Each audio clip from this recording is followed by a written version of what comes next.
representative, occurring as early as the 2nd century BCE. These interactions were initially limited to trade and minor skirmishes along the Rhine and Danube rivers. However, as Rome expanded its territory in Gaul, conflicts with the Germanic tribes escalated.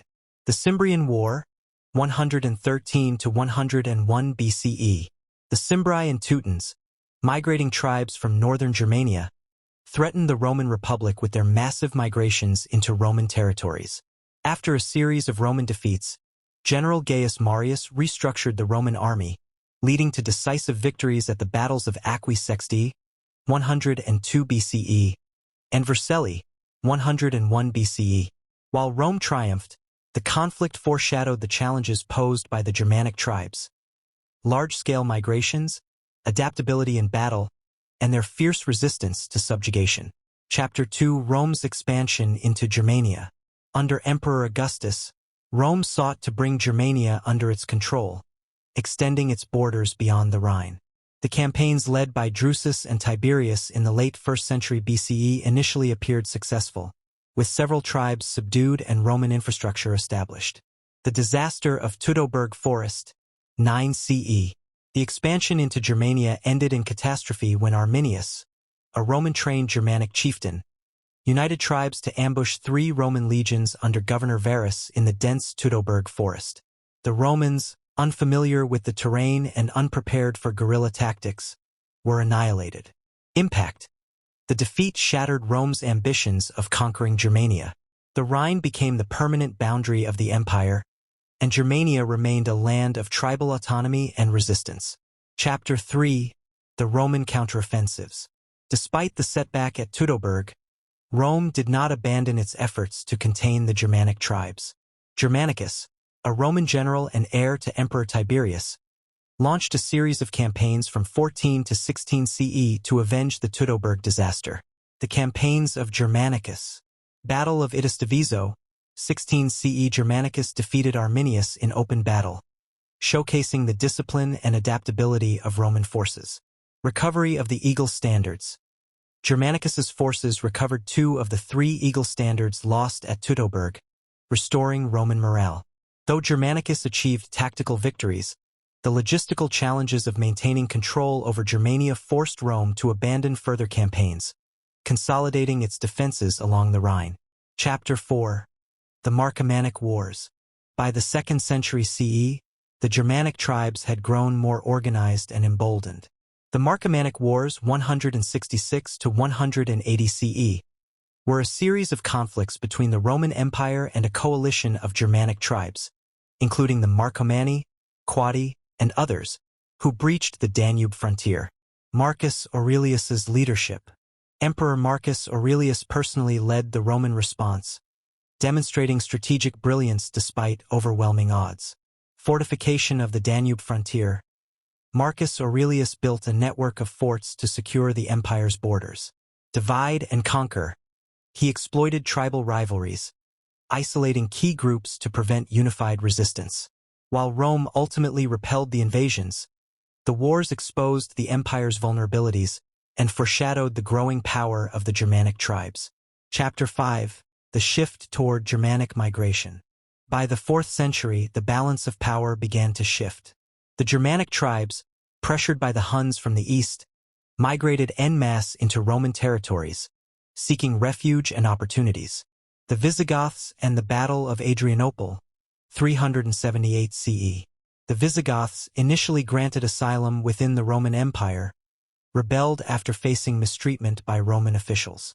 At Adrianople, they decisively defeated Emperor Valens, killing him and destroying much of the Roman army. Significance: Adrianople marked a turning point, demonstrating that the Germanic tribes could defeat Rome in open battle. It also highlighted the empire's inability to manage the growing influx of migrants. Chapter 6: The Sack of Rome. The 5th century saw the Germanic tribes transition from external threats to internal conquerors. In 410 CE, the Visigoths, led by Alaric, sacked Rome, a symbolic blow that marked the decline of the Western Roman Empire. The role of Alaric. Alaric, once a Roman ally, turned against the empire after years of unmet promises.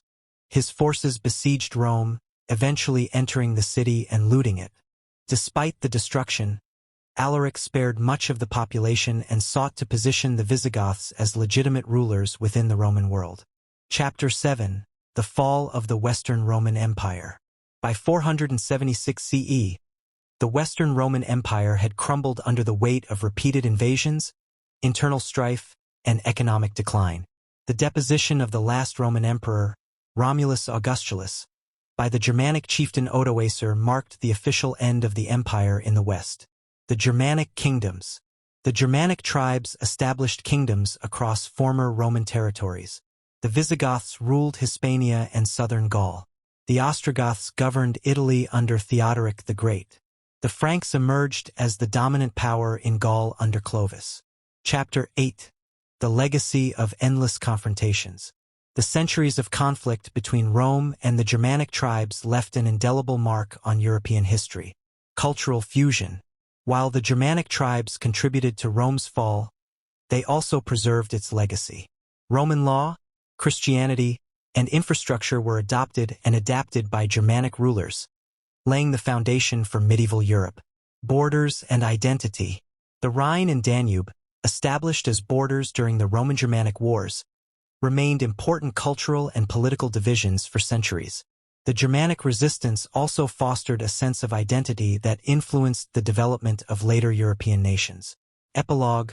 From confrontation to transformation.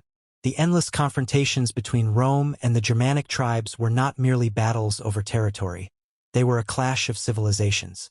Rome's disciplined legions and administrative systems met the raw strength and adaptability of the Germanic warriors. While Rome ultimately fell, its influence endured, carried forward by the very tribes that had resisted it.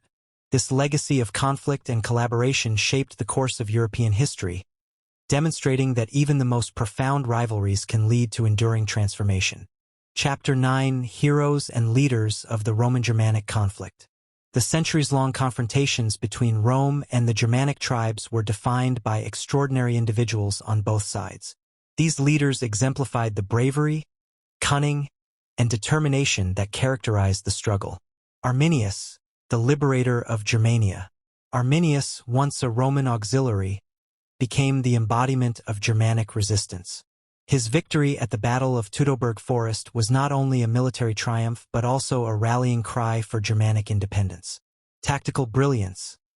Arminius's use of ambush tactics showcased his understanding of Roman strategies and how to counter them effectively. Legacy. Despite his eventual assassination by rival tribes, Arminius remains a symbol of defiance and unity among the Germanic peoples. Germanicus, the Roman avenger. Germanicus, a general known for his charisma and skill, led the Roman counteroffensive against the Germanic tribes after Teutoburg. His campaigns recovered lost Roman standards and temporarily reasserted Roman dominance. Strategic vision.